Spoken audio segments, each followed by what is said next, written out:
আশা করি দর্শক বন্ধুরা ভালো আছেন। আজকের আমাদের আলোচ্য বিষয় সমার্থক শব্দ।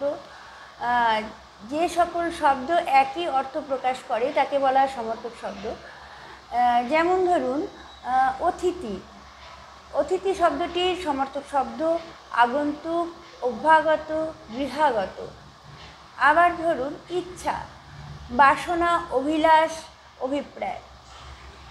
অর্ক শব্দের সমার্থক শব্দ রবি, তপর, সূর্য। তারপর ধরুন গাছ, বৃক্ষ, অটবি, পাদপ। এই ধরনের অনেক শব্দ আছে, যেই শব্দগুলো জানলে আমাদের শব্দ ভাণ্ডার, বাংলা শব্দ ভাণ্ডার বাড়বে। সেই জন্য আমাদের অবশ্যই শব্দ ভাণ্ডারে সমার্থক শব্দ জানা উচিত। আপনাদের যদি সমার্থক শব্দ জানা থাকে অবশ্যই কমেন্ট বক্সে লিখে ফেলুন আর আমার সঙ্গে থাকুন।